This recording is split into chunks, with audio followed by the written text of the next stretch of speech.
Welcome back. Good to see you all. Every time I teach on a Wednesday, it seems like whatever I did last week is so far away. You remember anything about last week? It was a hell of a weekend, wasn't it? I don't know about you guys, but I blew it out this. No, I'm just kidding. I didn't blow it out. We had a great time this weekend, but that was not the reason for me forgetting. It's old age and activity. So, do you remember where we left off? Let me ask you that.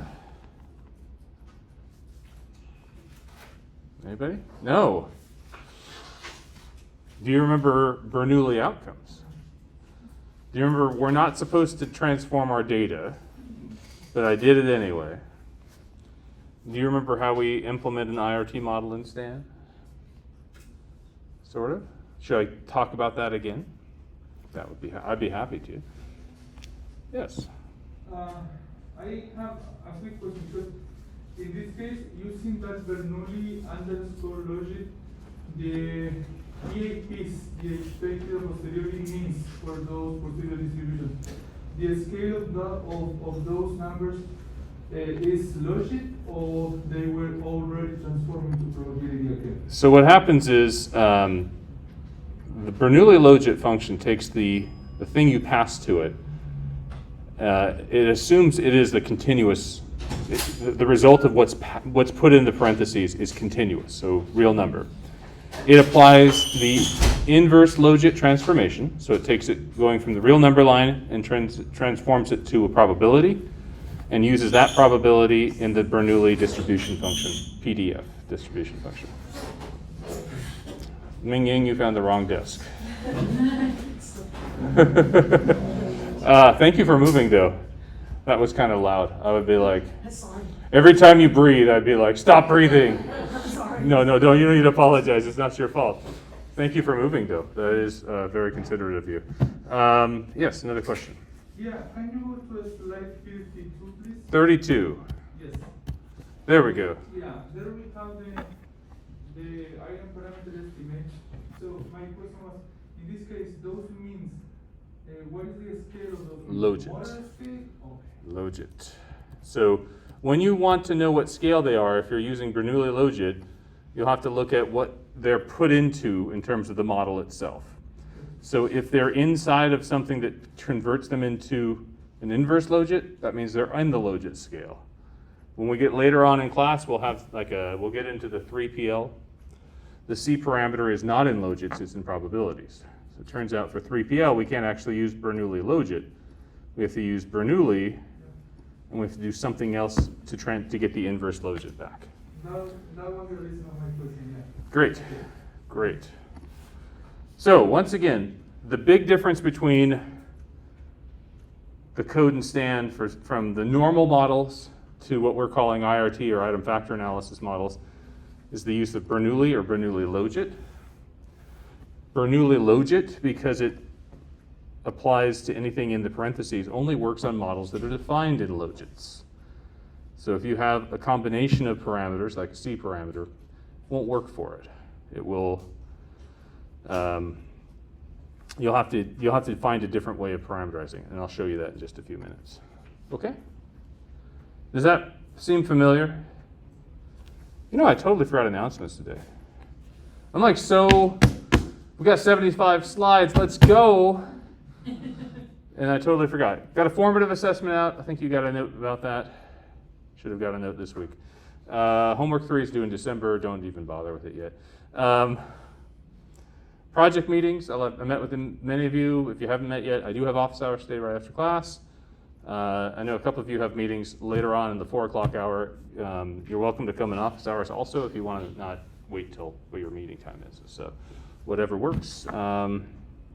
And on Friday, I have to in class at 1:20 again because I have a administrative council meeting. You sound excited about that. I'm really excited about it. Who doesn't love spending Friday afternoon talking with the university ombuds person? Anyway, don't get me started though. Let's talk more about something fun, like Stan. Is Stan fun? A little bit. If you're like me, Stan is fun when it works. But, okay, so the parameters block is all the same, right? From before, the only difference is, we talked about last time, Bernoulli variables don't have a variance parameter, right? The variance is a function of the mean, so we don't have anything that would show up on the variance side in the normal model or the standard deviation. So it's the psi parameter, what we call the unique variance or unique standard deviation is no longer there. The data block is all the same, with the exception of this array. I think I talked about that. Do you want me to talk about array one more time to sort of help you through it, or no? I'll do that. There's a catch in array. Like when we import our data, we're importing it as a matrix. When you use this matrix declaration in Stan, remember a declaration is where you define a variable. Every time you define a variable, you have to give it a data type. And by data type, I'm talking about how the computer stores the number. So when you use matrix or vector, it assumes the number is floating point, right? Which is a real number, like integer, decimal values, things like that. However, when you use Bernoulli logit or Bernoulli function, it says the type must be integer, and it like yells. It actually doesn't say that. That sounds like really fun. I have this voice in my head whenever Stan throws an error. I'm actually pleased with Stan's error warnings. It does. They're quite informative compared to what I see in JAGS or base R. But the Bernoulli logit wants it to be integer. So we have a disconnect. You cannot define a matrix with an integer. You have to use something called an array. Turns out an array is pretty much a matrix. There's one key difference. The array is something we say has row major, meaning when you start to index the array, you start with rows. So if you want to collapse across a column, you have to give it the row it's in. So basically that means you have to transpose your data. But with that's the main catch. Otherwise, you can say the array exists. We expect integer values between 0 and 1. There are only two values. There are no integers in between 0 and 1. We don't have to give it the 0 and 1, but I found that to be very helpful in checking our data. By the way, when we talk about missing data methods with Stan, actually, right now we haven't assumed you can do anything with missing data. We need to we trick out Stan to be able to run with missing data. This, we're going to take advantage of the lower and upper to make sure that we're not putting data in that's getting modeled that shouldn't be. So we'll change this to be a lower value of something that shouldn't make any sense, okay? So arrays are just matrices that are transposed. And by transpose, if people are on the rows and items are along the columns, the transpose of that puts items on the rows and people on the columns. We good? Good. I feel like I'm going quick today. I didn't even use my asthma inhaler. I have it. But I feel like I've got that energy. Maybe it's just binary, like binary data, just nothing like the smell of binary data on a Wednesday when the weather is so nice. All right. So the other key is the array. I had to take our data and put it in a transpose function to get it into Stan. Okay? So once again, the array statement can be used with integer or real valued numbers, but it is row major, meaning to loop across the items have to show up in the rows, not the columns. That's all. Yeah? You talk about missing data. Do we need a special code for that? Yes. Yeah, if you have missing data in your matrix in Y, it will break. It will stop in its tracks. But turns out, I will teach you missing data very soon. The missing data part, well, there's another way of coding what we do, and I'll show that to you as well, hopefully very soon. Okay. Here's our model parameters. Any questions on any of these? Here are our results. Okay, parameter results. How do we interpret these things? Spend a little bit of time on that. Remember the mean, or mu, the item intercept, not the mean, the item intercept is what? Expected logit Expected logit factor score equals when theta is 0. Right? And for theta, we've defined the mean of theta to be 0. So for somebody who's has an average level of theta. Now in our case, what that means in plain words is that theta is the tendency to believe in conspiracies. For someone with an average amount of that tendency to believe in conspiracies, we would expect for item 1 their logit to be negative 2.47. And if you want to think about what that means in probability terms, you take E of negative 2.47 and divide it by 1 plus E of negative 2.47. And you get that. So a person who has average amount of conspiracy belief only has a 7.7%, 7.8% chance of endorsing the first item. And get this, that's the highest one, right? So people with average levels of ability, my God, wrong data. Average levels of latent trait, average levels of conspiracy beliefs still rarely endorse any of these items. Item 8, it's hard to get a logit of negative 34.8 to work, right? You can imagine how many zeros that is.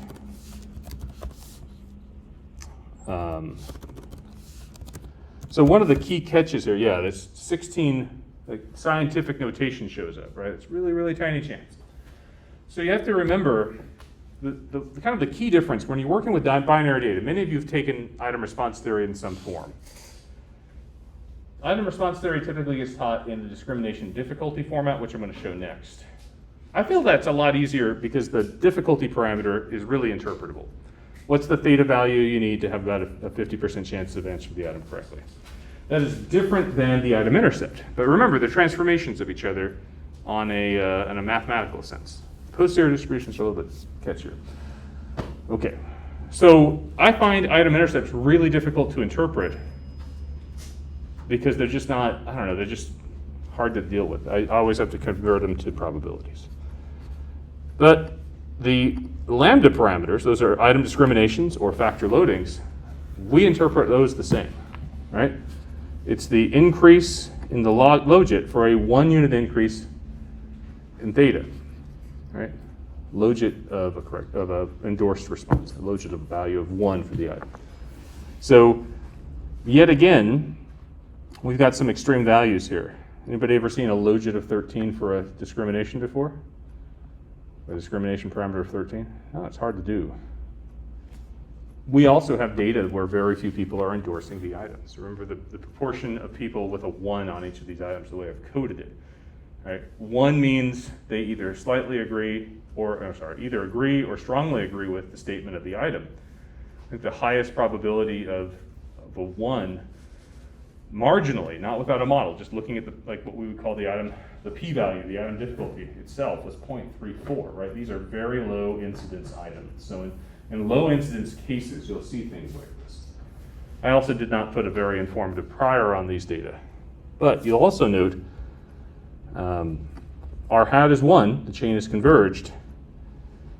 And not only that, let's take a look at this credible interval here. So yeah, we think the point estimate or the EAP estimate of the 5th item's discrimination is 13, but if we were to put a 90% credible interval around it, it goes from 4.6 up to 32.4. So it's a wide range, but all really, really high, right? So it's a very discriminating item. In fact, all of these are very discriminating items. The lowest discrimination is 1.91. So these are pretty informative items. Any questions? Yeah. 1 unit difference in theta in this context means 1 standard deviation, right? That's correct. We've standardized the theta itself. We set the variance or the standard deviation to 1. So 1 unit means 1 standard deviation. It's not always that case. 1 unit may be more than 1 standard deviation. But all right. So again, we're not looking at model fit. I'm interpreting parameters without looking at model fit. Bad idea, dude. Don't do it. Why is model fit important? Without model fit, we lose the validity of our result. We can't really trust the numbers in our parameters. So, we can look at the item parameters. I think I showed you the item characteristic curve. This is item 5. Remember, item 5 had the discrimination of 13 and the intercept of negative 16. So, what does that mean? Remember, the red line is the EAP estimate. So I fixed the intercept to negative 16, the discrimination to 13, and you can see that thing is nearly vertical, right? It is just right here, right at the value a little over 1 for theta. For 0, because that red line is right about where 0 is, you can see that's the intercept at play. But you can see all the black lines show you the variability around it. So at the intercept, we have a little bit of variability. The slope itself has quite a bit of variability. We have some lines that are a little more flat and some that are a little bit more steep, right? You can also get to think about, if we were to plot this as discrimination difficulty, the difficulty would be, if you go up to 0.5 and draw it over, it would be right about here, or 1.1 or something along those lines. And then you could look at the range of difficulty as well, right, if you were to think about that. Of course, you could always calculate that with the generated quantities in Stan as well, too, and I'll show you that in just a moment. Okay? How are we doing? I am making a point of using slope-intercept for the beginning example to emphasize the generality of the approach. The discrimination difficulty is, for those of you in IRT, you see discrimination difficulty, I think, in general in the unidimensional models for binary data, and maybe you get it a little bit in some of the polytomous items. Some greater response parameterizations and some of the partial credit will have it. You get the nominal response, it goes away for unidimensional models, and it's not at all there for multidimensional models unless there's a weird rephrasing of things. So I'm emphasizing it because the more general approach, the one that you see in almost every other place, is slope-intercept. But they're all transformations of each other. Any questions? Am I going too quick today? Like, the semester is almost over, man. Gotta go. There's our item parameter change. Even though we have these extreme values, I want to note, like mu5, right? Those are converged change for the most part, right? They look pretty good. Here are our posterior distributions of mu. Yes, the posterior distributions are not symmetric. That's okay, though. That's more of an indicator that we don't have a lot of data. Right? That's the asymptotic convergence we're looking for here. Right? So mu5's EAP estimate is somewhere around here. The mode of it will be much lower. And then if you look at it's negatively skewed, right? The tail goes way up. And that's the case with a lot of these extreme values. Same thing for the lambda parameters. Now I will note, I did not put a prior restricting these to be positive, right? I kept that same starting values in, by the way, incidentally.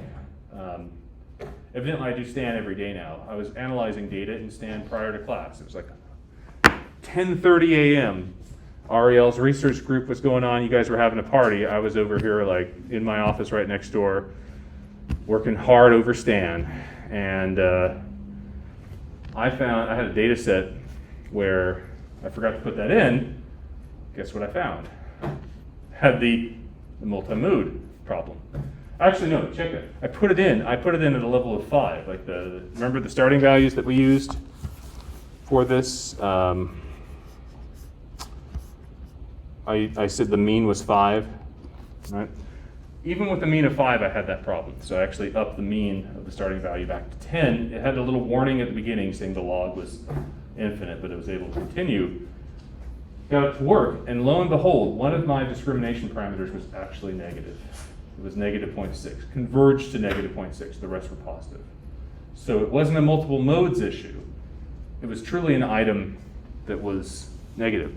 And by the way, these are real data I was using from a real school district in a real classroom. And I'm like, I wonder what that is. So it happens. I enjoyed seeing that. Any questions on all this? Okay, and again, our lambda distributions are a little bit skewed too. So what does that mean? The lambda 5 for the ICC I showed you with the lambda of the EAP estimate being around 13. EAP estimate of 13 is what? Somewhere right around here, right? Remember, with a skewed posterior distribution, the mean gets pulled toward the tail, right? The mean is not a very sensitive statistic, right? If we were to use the mode, it would look a little bit more what we're used to seeing. And if you were going by what is similar to what we do when we're not using Bayes, right? Remember, whenever we say maximum, like in maximum likelihood, that's the same as saying a mode in a Bayes posterior distribution, right? The mode of the distribution. So maximum mode appear similarly. Does this shape surprise you at all?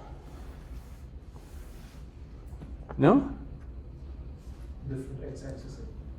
The skewness. Does the skewness in the posterior surprise you for the discrimination parameters? If we were using frequentist statistics, again, we would be looking at the mode here, and we'd be forming some type of, if we wanted to form a confidence interval or like a asymptotic distribution, right, we would use the symmetric distribution. Now, again, it's not entirely comparing the same values, right? Something at the mode versus the posterior distribution as a whole are different ideas.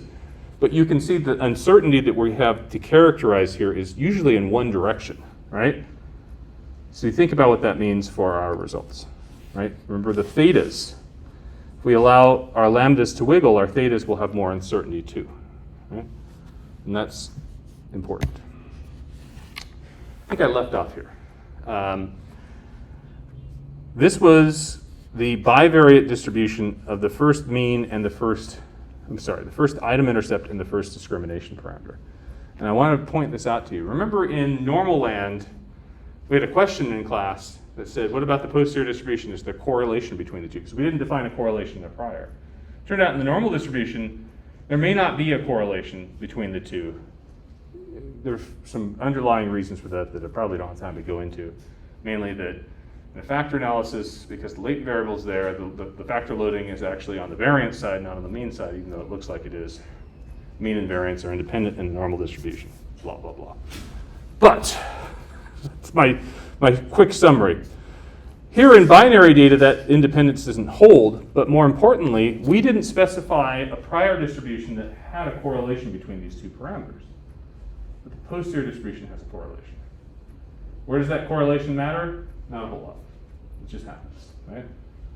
But I just wanted to make a note that even though we didn't specify a correlation in our prior, it's possible to have correlated parameters because of the posterior, right? The prior is just our initial guess. How are we doing with all that? Calm down, template. We'll get through all of it.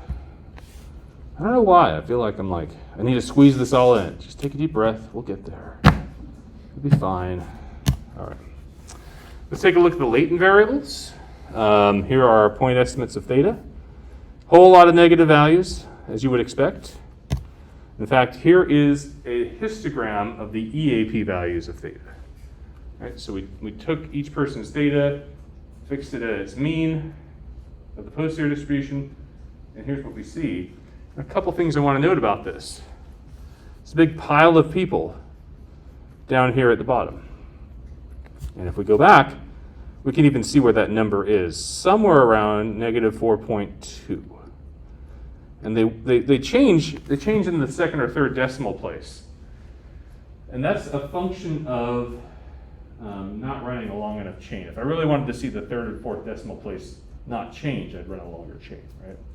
The precision, the sampling precision that I need to do that. I think I have 1,000 posterior samples here, which is, fine, but if you have a little bit of variation in that posterior distribution, they're not entirely smooth. Why I'm mentioning that is because if you took IRT, you learned that if we use a Bayesian estimation method for theta, that certain theta characteristics sort of get resolved. One being, we don't know how, if you were comparing a maximum likelihood estimate of theta, right? Now in IRT, in what we're doing here, the data likelihood's the same as what we would use in ML, right? That very first part of the prior, same likelihood. when we maximize it with respect to theta, if a person has a all ones or all zeros pattern, that likelihood does not have a maximum, right? It's always increasing or decreasing depending on what response pattern and so forth. When we put a prior distribution on theta, the maximum, there is a maximum.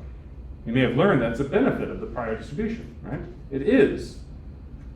There's a minimum in this case because most people in this assessment actually answered with all zeros. They didn't endorse any of the items. They said no, they didn't agree with any of them.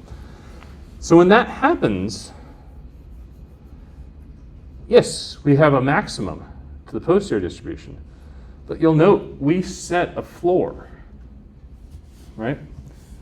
All these values that are negative, close to negative 0.42 is our floor of our assessment, right? So the little thought experiment I want you to think about when you're doing this is you may have heard, okay, the fix to the ML problem in IRT of giving a score to somebody is to put a prior distribution on it. Then there's a score. But that score that you couldn't find gets located at the same point. So it's nearly identical to arbitrarily saying, yeah, the minimum value is negative 0.42. Does that make any sense? Put it a different way. How many of you were in IRT class and had to do ML estimates of theta? Or heard about it, learned about it, right? In fact, you even saw it in some of my slides here. I have a picture. Here's the likelihood for one person's theta. There it is, right there. This is a person one had all zeros. This is the likelihood function of their theta. So I picked a few values of the slopes and intercepts for all of the items. And we can see as theta goes to negative infinity, the likelihood always is increasing, right? So if you were using an MLE for theta, if you wanted to use ML methods for scoring, for instance, you would not have an answer for theta, right? And depending on which testing program you're in, I keep saying it, but I'm going to keep emphasizing it. You're selling theta, right? Someone pays you $300 to take your test, and you're like, sorry, don't have a theta for you. That's not going to go well, right? So some testing programs will arbitrarily define what the floor of the test will be, right? Oh yeah, the minimum theta is like -2 or -1 or something along those lines. Or there's some other standard they use. If you look at testing programs in the United States, if you look at like the standardized tests, you can usually find like the accountability assessments in K-12. You'll usually find a technical manual somewhere online. You will see where they set that value if it needs to be there. And that might leave a bad taste in your mouth. We're arbitrarily setting what theta's value should be, right? Because we can't resolve this, and yet somebody paid for a theta, and I need to give them a theta.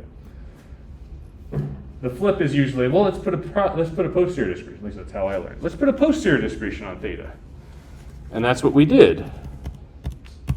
But our posterior distribution sets a value that's all the same, also.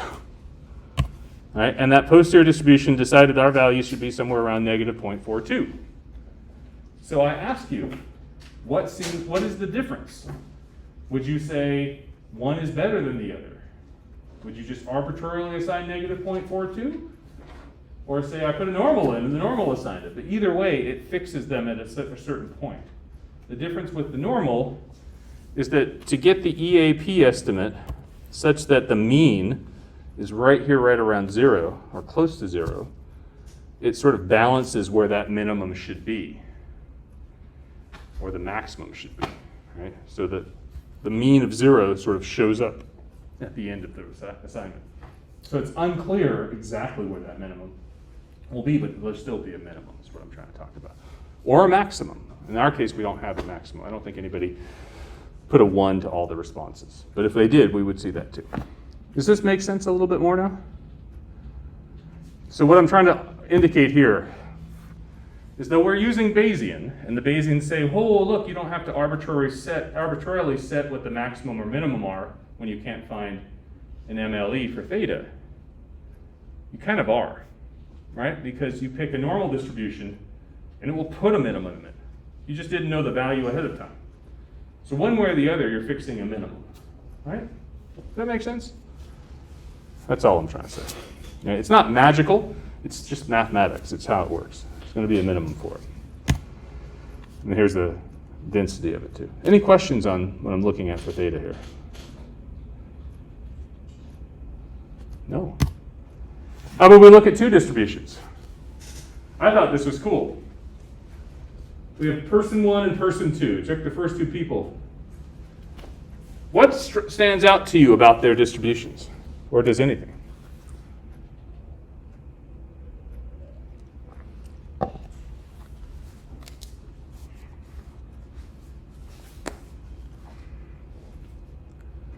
One has much less variance than the other. That's what I would say.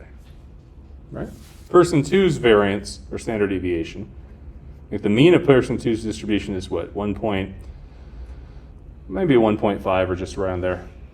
The standard deviation. The mean of person 1's distribution, we saw they were one of the people who had the floor. They were at the floor for their mean. And that's there. Yes. Can you go back to slide 41, please?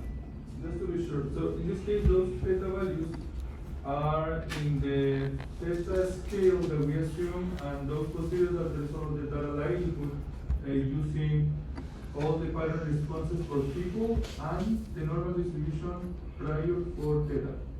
Right? Yeah, let's talk about that. Theta is on the model scale, right? It's in logits. Okay? The values of theta depend upon, so remember it's a chain. So we ran 4 parallel chains and we sampled the last 1,000 values. So 4,000 values of theta. So every one of those 4,000, the value of theta was sampled conditional on the values of the item intercepts and the lambdas for that step in the chain. So as those item intercepts and lambdas vary from iteration to iteration, the posterior distribution of theta will also vary as well. What we see here is an aggregate of that varying posterior distribution. But it's all logits for it. Does that make sense? Yes, Thank you. The other thing I was going to note, it's hard to tell, but if you look at this person right here, I don't believe that's a symmetric normal distribution or symmetric either, right? And that's another feature that we're looking at here. In particular, we have 177 observations, we have 10 items. If we had 30 items, it would look more normal. Right? The likelihood for theta governs the convergence of the posterior to normal. Okay? Right? So remember, at every step of the chain, when we evaluate theta, we use its likelihood function. And I have that in my slides right here. All right, this is the data likelihood. It takes a product across Bernoulli variables, in this case, across all the items. Right? The likelihood behaves in ways that we're used to, like we would see in ML, right? As n goes to infinity, the point estimates of the parameters converge in distribution to normal. But when you see a posterior distribution that's not entirely normal in Bayes, that's not alarming. I don't think it should be alarming. It just reflects that we haven't reached where infinity is. I keep referencing Rod McDonald, but one of the great quotes that he always gave was, like in a lot of statistics, we all argue where infinity lies, right? If you think about a t-test, a single sample t-test, with 25 degrees of freedom, it's pretty much the same distribution as the standard normal, right? You're within decimal points of it. So infinity to a t-test for a single parameter is like 25. It's a lot more complicated when you have lots of parameters in your model. So, but think about what that means when it comes to describing a person's score, potentially, right? You can give them a mean, you can give them a standard deviation, but if your data aren't large, like what would you, if somebody gave me a mean and a standard deviation, the first thing I do, maybe because I've been drilled into frequentist statistics, is plus or minus 1.96, right? I'm going to form a 95% confidence interval, even though it's a bad idea. If you try to do that with non-symmetric posterior distributions, you're not going to be accurate, right? It's probably pretty close in this case, but not necessarily. So, any thoughts on that? Just a point I wanted to make to you, right? Anyway. You can also tell one other thing here. EAP estimate for person 2 is, well, we just saw it, slide 41, 1.35. EAP estimate for person 1, negative 0.42, right about there, right? So you'd say, oh, clearly, person 2 on average is 1.7 standard deviations away from person 1. So you would think most likely person 2 has a bigger value of their latent variable. But when you start to factor in the error involved, that is true. The bulk of this distribution does not overlap with the bulk of that distribution. But there's still a region by which you would say one distribution is more likely than the other. And it occurs somewhere right around, a little under 1, right? There's a chance that this person has more of the conspiracy than this other person. And why I note that to you is, if you're in the measurement business, and again, you're selling thetas, you also might be on the other side of the fence, like I am, and interpreting thetas, right?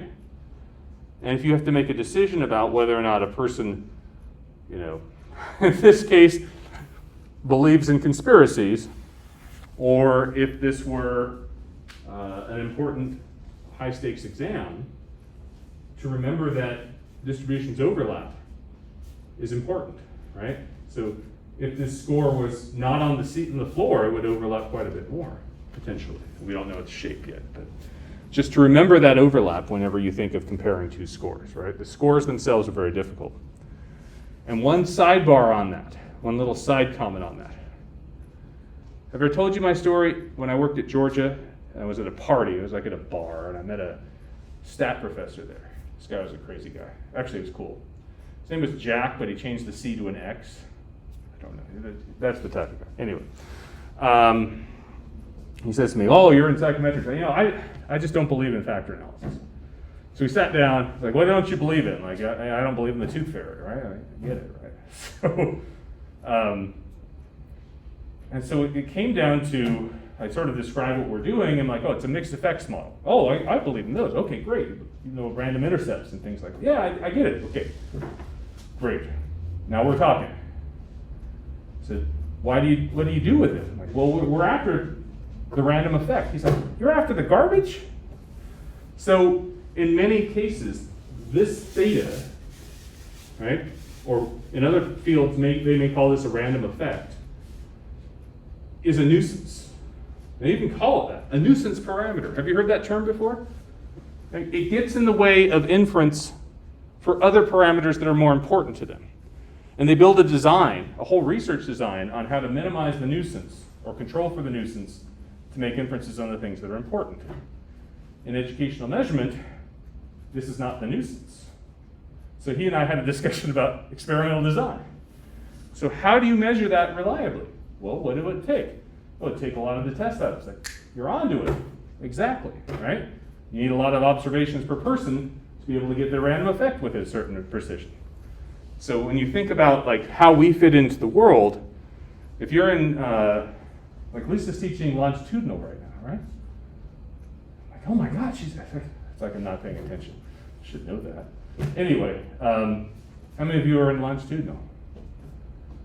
Do you see a connection between longitudinal and what we're doing? You may not, but it's there. The random effect is essentially what theta is. Now, theta gets multiplied by a slope. The random effect doesn't in many cases. But it means the same assumption. It's the same structure of data almost, the same way that we do things. So if you were really concerned with the random effect, like the random slope of people, you don't usually take the random slope of people and do something with it in a multi-level design. You look at the fixed slope, or you look at other values that are involved in the model. But if you wanted to, you take more time points from people. And that's our design, right? Our random effect is theta. So, sidebar. Anyway, long story short, if you are ever in a conversation with someone who doesn't understand what we do, just say we're looking at random effects. That's basically, like, especially the stat people. They're, "Oh, why are you doing that for?" This is why. Okay. Anyway. The other part I wanted to mention. Any questions on what I just said, by the way? Going back to this. No? Have you had that thought up before? Do think about it. Now, if you're in multi-level, try to compare and contrast with IRT factor analysis because they are very similar. And if you know about one and you know about the other, all it takes is experimental design or study design to describe why you'd use one over why you'd use another. Right? And it magnifies what you know about each because you can borrow what you've learned about one and use it most likely in the other. So, okay? All right. Another feature of IRT versus, or binary data, I should say, is that now the posterior standard deviation is a clearly defined function of theta. We saw this in the normal data. We had a little bit of a more error on the top. But in binary data, or Bernoulli data, it's very well defined. You can show analytically that the posterior standard deviation, or another way of putting this, in the ML world, this is akin to the conditional standard error of measurement, right?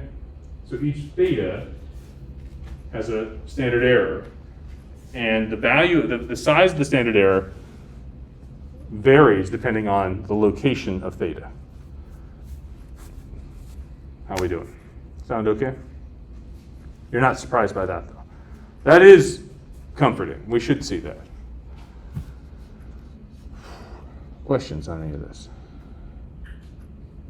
Am I going too quickly? Okay. I also wanted to compare our theta estimates, the EAP estimates, with the total score. All right, so I took the sum of 10 items, that's the y-axis, the theta EAP estimate on the x-axis. You'll see that there's sort of a nonlinear trend, as we would expect. Right? And it's not one-to-one. That means any given value of theta does not necessarily mean the same total score. If we were to not estimate the discrimination, if we were to fix it to a certain value, we would see, well, it'd be nonlinear, but we would see all the thetas of a given theta would have one score. It's synonymous, theta and the sum score. Sum score is, it's a Roche model effectively there. You can show that the sum score is still a sufficient statistic in this case for the EAP estimate of theta. It's not the same math. There's a posterior distribution that goes in, but you can still derive it if you wanted to. Maybe you don't. All right. Questions? I am looking out the window and I'm struck by like how few days we have like this left before the darkness of winter comes, right? Friday will not look like this. People will not be in shorts walking outside. All right, let's flip this over and talk about discrimination and difficulty parameterization real quick. You remember from the early part of class, I tried to put the two on the same footing. Slope-intercept form shows up in confirmatory factor analysis, item factor analysis, which we talked about the last time, multidimensional IRT models, nominal response models. But in educational measurement, the more common form is this discrimination difficulty, right? Where the logit is equal to what we call the discrimination parameter, which is the same thing as the factor loading. This is lambda in our case, times the quantity theta, which is the same theta, minus the difficulty parameter. Has anybody not seen that before? Everybody's seen that. Good. So we can always, this is the logit right here. This is the inverse logit, but it's the same stuff. We saw before that we can go from one parameterization to another. Right? We can say, oh, yeah, if I just do a little bit of algebra, multiply the a through, I get this. And if I combine terms, I could say, oh, look, negative AB, that's the item intercept. And then A, well, that's multiplying theta, so that's lambda, right? And so that's the basis of the sort of the conversion between one or the other. And you can see that here. Alternatively, we could back convert, right? The difficulty is mu over the item discrimination and so forth. We can either code the model that way, or we could use generated quantities. Remember generated quantities in Stan? Where did we see that before? Linear models, we used it for posterior predictive model checks. Generated quantities calculate statistics every iteration. After it samples from the posterior distribution, it uses those sample values to calculate whatever we tell it in generated quantities. So we can literally form an A and a B parameter and have it be in our code simultaneous. I kind of like that because if you're like me, it's hard to think in item intercepts when I'm logits. I usually think in item difficulties. Right? So here, you can find this in my code right here. This is the output for item difficulty parameters. And you'll note, I just defined A to be exactly the same as the factor loading. So those two items that had values that were really high are still present, right? So those there. But now you can see the item difficulties, and now I can interpret these a little bit better, a little easier, right? What does 1.34 mean for the first item difficulty? That means a person with a theta of 1.34 will have a 50-50 chance of endorsing the item. 1.34 for theta is 1.3 standard deviations above average. So interpreting this a little bit more, a person who is well above average on their beliefs in conspiracy theories will only have a 50-50 chance of answering this item correctly. Okay? And that's the lowest item difficulty. Right? Actually, no, item 9 right there. Oh, item 5 too. Now, you can estimate it too. So let me back up. Any questions on the generated quantities? Yes. Slide 50, please. Yes. Yeah, so in this case, you are interpreting the B parameters as difficulties on theta scale, right? That's right. But those are the same as the factor loadings we saw before. That's right. The A's are the same as the factor loadings or discriminations. Yep. Yeah, but the scale of those results is still loading. All logit. That's right. Yeah. So the way you think about this, when you take parameters that are defined in the logit part of the model, and you take functions of them. In this case, not necessarily a linear combination, but there's divide by function here as well. The result is still on the logit scale. So that's how you remember that. Model scale. Good question. But the other thing I wanted to note here is you'll note when I define the model, in the model step itself, I have mu, I have lambda. And in generated quantities, I take the result of mu and lambda and plug them into A and B. Right? We don't have to do it that way. We could actually go and code the model with A and B. And to do that, you just change what's in the logit. Right? I think you may have heard me talk about last time, again, those of you in structural equation modeling, I think you've talked about logits or thresholds versus intercepts. Nobody likes a threshold. You don't have to code a threshold. You code it here, right? The nice thing here, if you don't like slope intercept, make it discrimination difficulty, right? Now there's a catch. You remember whenever we define the model as a function of parameters, we also have to go define prior distributions, right? So we know for A, because A and lambda are the same, that we're defining the same prior on A. However, B is a little bit different. We define a prior on B. That's not the same as defining a prior on mu. Right? Think about why. Here's mu, and here's B, right? So let's think about it. When we define a prior on mu, it's like putting a prior on negative A times B. But when we define a prior on B, it's defining only one part of that.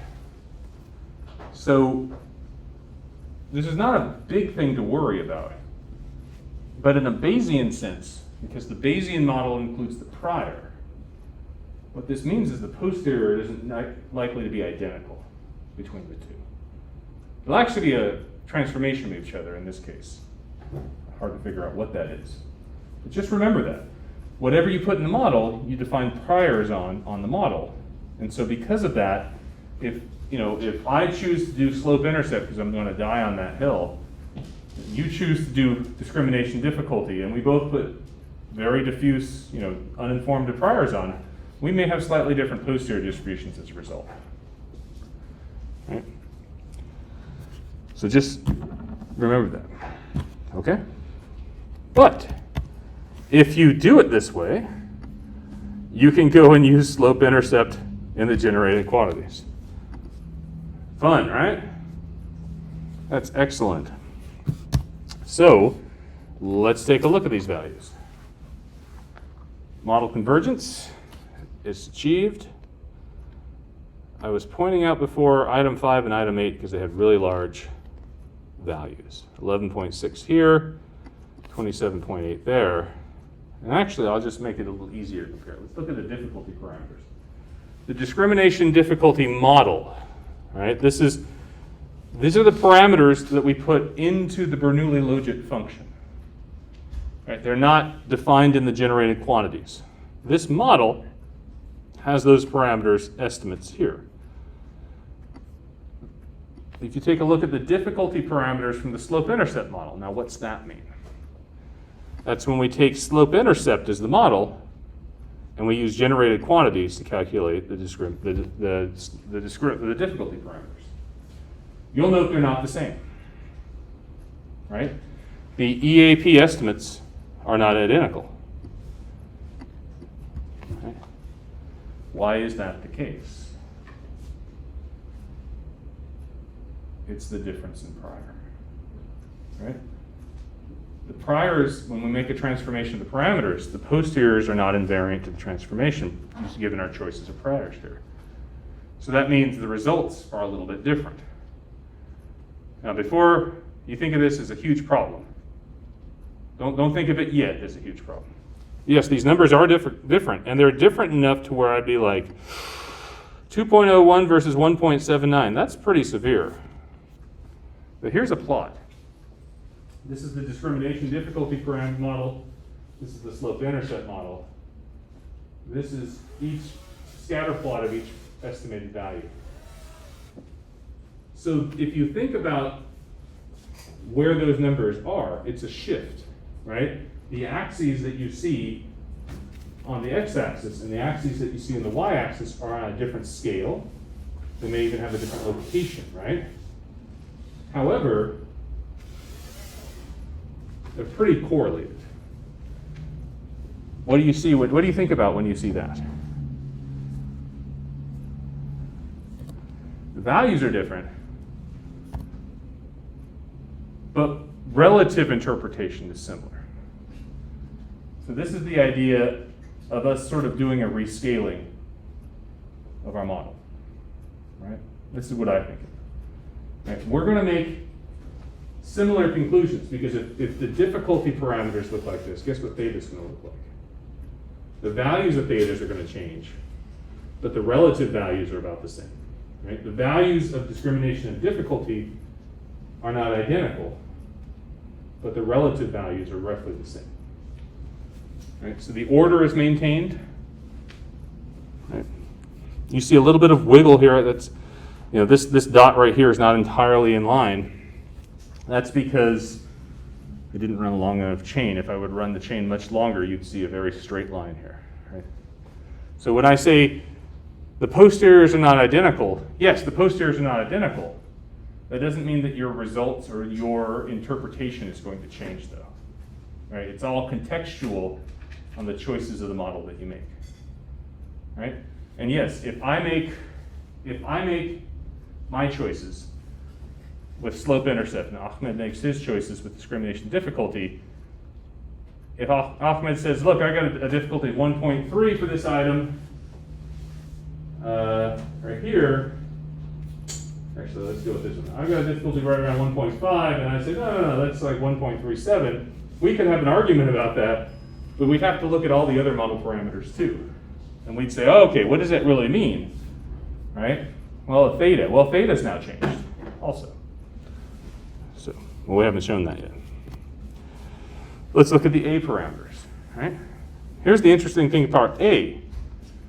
A didn't change, right? I just called it lambda in one, I called it A in the other. But look what happens. When I define the discrimination difficulty model, I get these values. When I calculate, so this is from the model statement, when I calculate A from generated quantities, which is just lambda in our other statement, those values have changed. Right? And they've changed actually somewhat dramatically.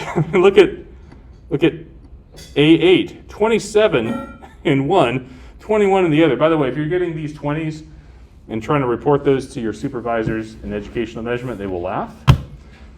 You don't usually see those. But take a look at this.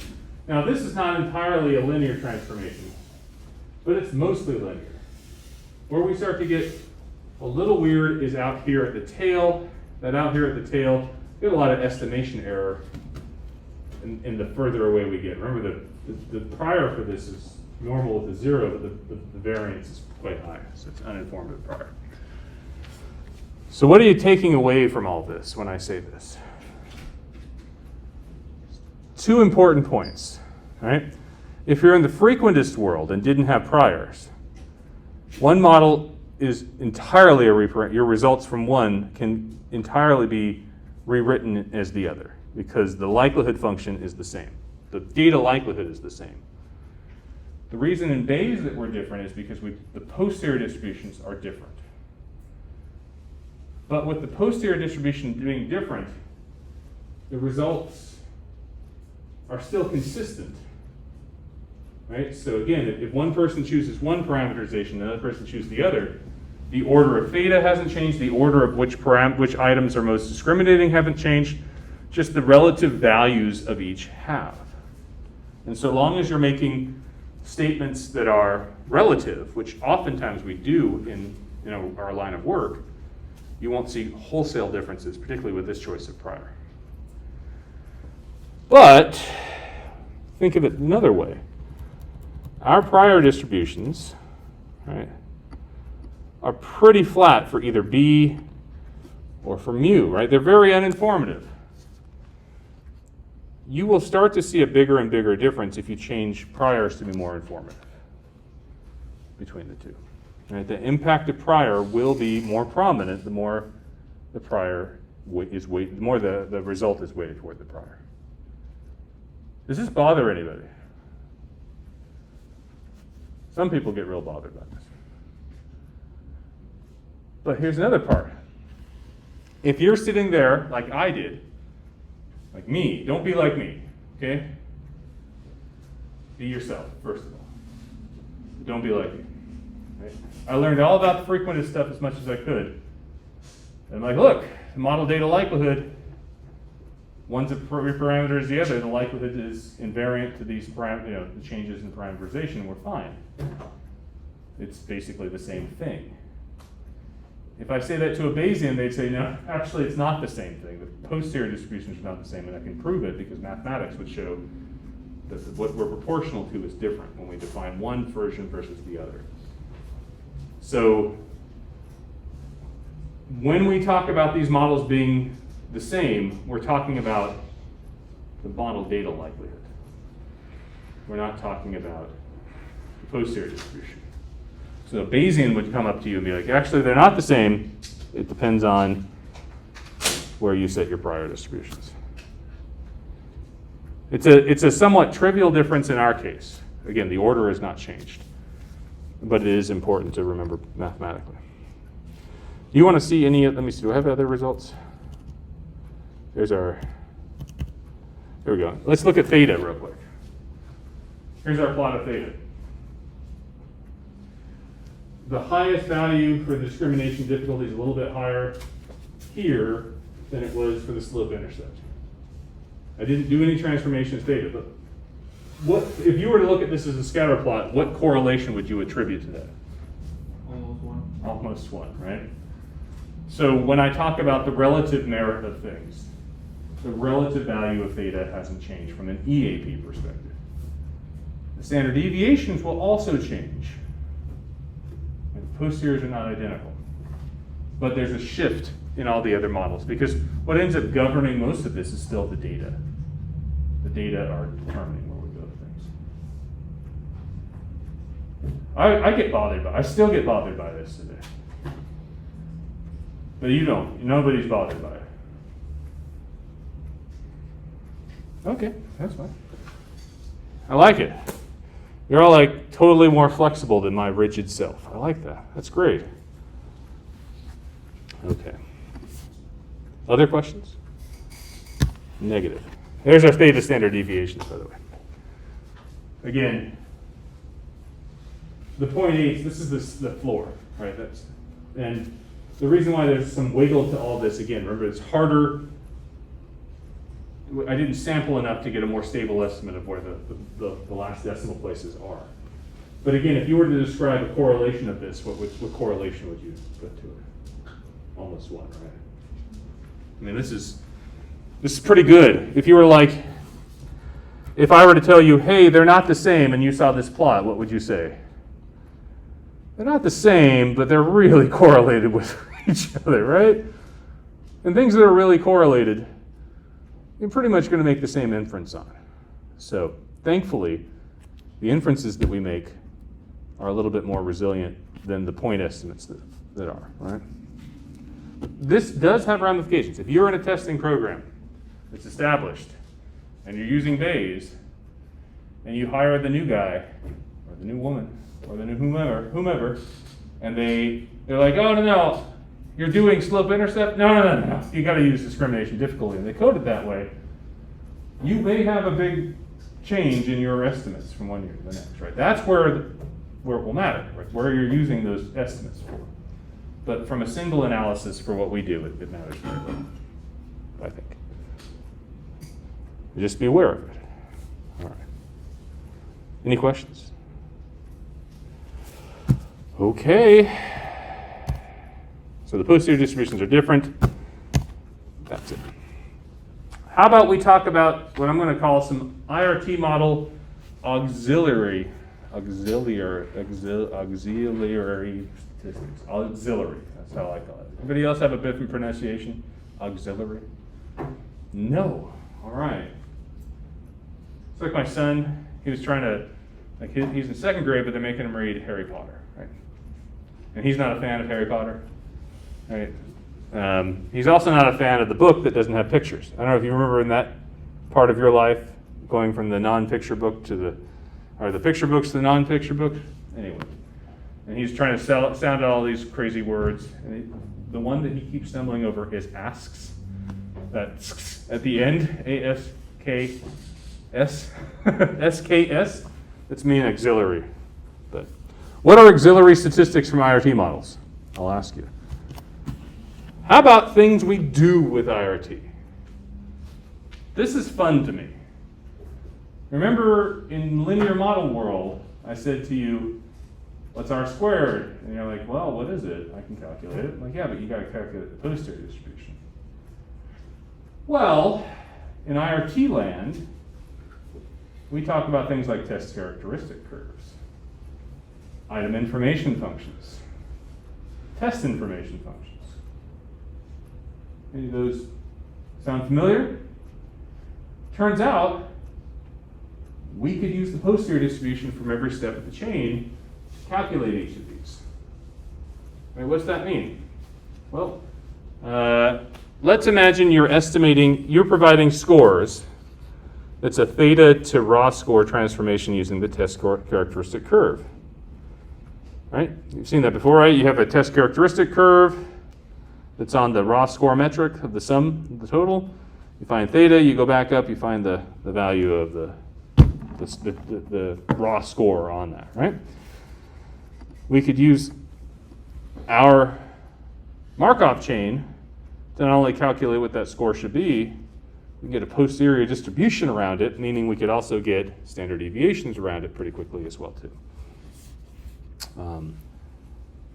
So what's the key here though? I will define each of these in just a slide. If you haven't seen these, I'll talk about it. But the key is this. Each of these auxiliary statistics are conditional on a value of theta, right? And you know from our data, we have 177 observations. We don't have a person at every value of theta. So to trick Stan into doing this for us, we need to import a set of theta values that we're going to use to condition them, right? Just a long line of them. And then in the generated quantities block, we're going to loop through all those conditional values of theta and calculate each of these statistics. So as you might imagine, the result of this takes what's already a very big R object, right? Running a Markov chain, if you save it to disk, like you save the R environment to your disk, it takes up a lot of space, right? You're saving all these sampled values. We're going to take that and just increase it to a size not normally seen. Let's put it this way. If you take my R file and run it from start to finish, there's a save button at the end. It saves the environment. The size of the environment at the end of this lecture's analysis is over 2 gigabytes in space. Right? It's huge, right? So, a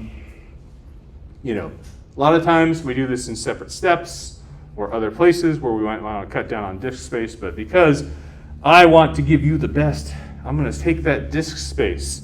Our OneDrive, that's where I save all this, has like a terabyte of space. I'm going to use 2 gigabytes in this lecture, right? Anyway, I mean, what's 2 gigabytes anyway these days, right?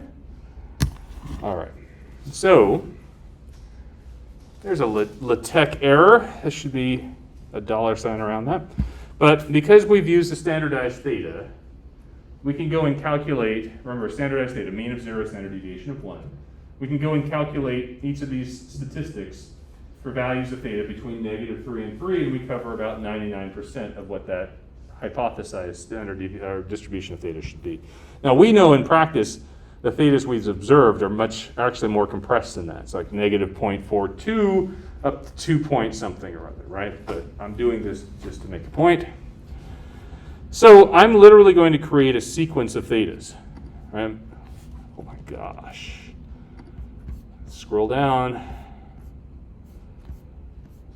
Auxiliary. There it is.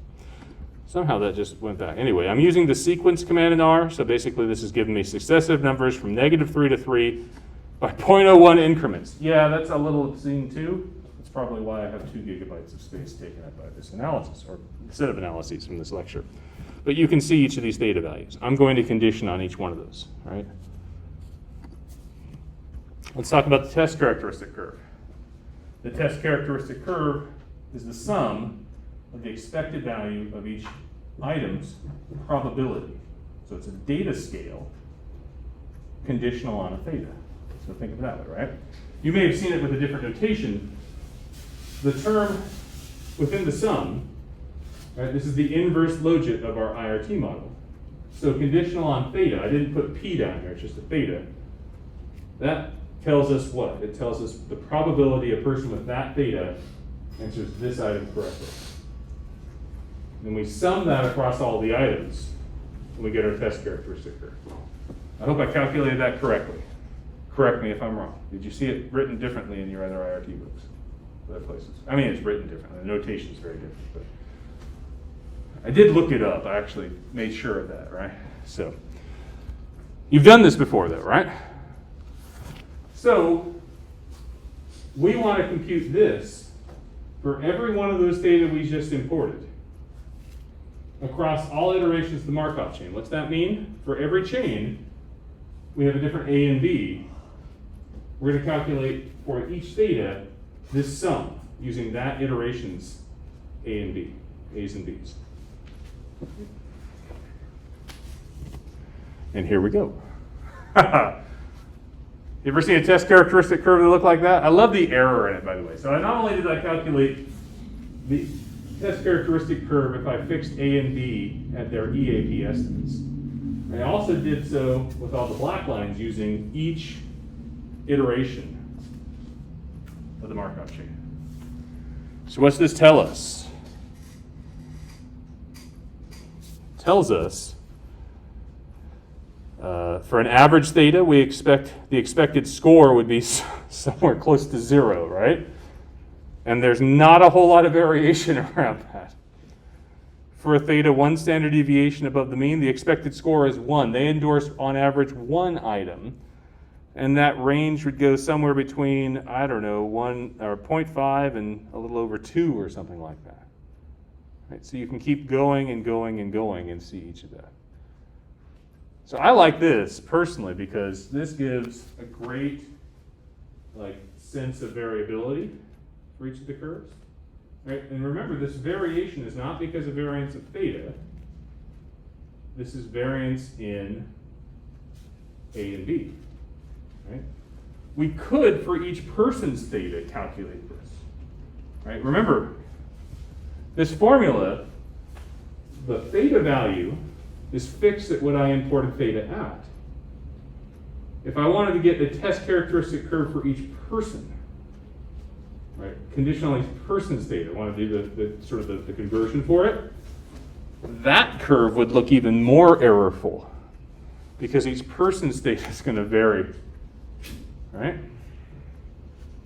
So just remember that. But you can calculate it. This differs a lot from what you saw in test characteristic curves before, right? Did you ever see error attached to them? Not usually, right? You can calculate it somehow, but anyway. So, how about item information? We can talk about this and then we can stop. Item information is an interesting quantity. Where did you see item information before?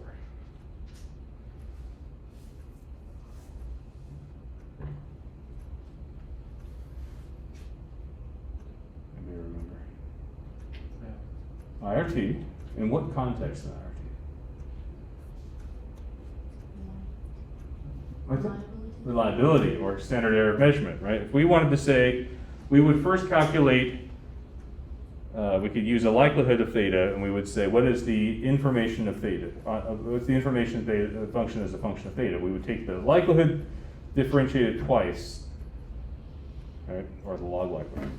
Turns out that process of derivation of information is how we find an error of a score for the MAP estimate, or the maximum, the ML estimate, right? When you say my estimate of theta is the maximum of this likelihood, to calculate how much error is around that estimate, we use calculus to talk about the curvature of the likelihood at that point. Right? That's where the second derivative comes in. So our item information that we're going to form here is not for the posterior standard deviation of theta. Right? It's related, but it's not. This is for the MAP estimate of theta. Right? So if we turned to people and did not give them their posterior mean, we turned to them and said, we're going to give you the posterior mode, right? The peak of your posterior distribution is your estimate of theta. This would be how we calculate its standard error, or each item's contribution to its standard error. That makes sense? The whole idea of information comes from likelihood theory, right? You have a likelihood function that you're trying to find a peak of, and at that spot where the peak is, given certain assumptions of your data, sometimes called regularity conditions, you can show that this Fisher's information is related to it. So you can actually show what it is. It's lower bound for it. So for the two-parameter logistic model, we can actually calculate this. This is the straight version from ML. It's each item's contribution to it. The one thing I want to note is that in the process of building this, oops, I didn't say it here. There's one other added step that we need if we're going to actually calculate the value of information. I've got 1 minute left, and I'll stop here and come back next time. That added step is this. Unlike MLE, like if we're using ML versions of IRT, What we use for the posterior MAP estimate includes the prior distribution of theta. That prior distribution of theta has to be part of the process of finding the test information for each value of theta. And we're going to come back to that for test information. There's an added part. You have to differentiate the prior distribution twice with respect to theta in addition to each of the items' likelihoods as well. But we'll get to that next time. We're out of time today. Have office hours coming up. Thank you for your attention. Hope to see you Friday. Until then, play with some data or something. Or not. Just hang in there till Friday and everything gets better. That's what I tell myself. Take care, everybody. See you all online. Take care.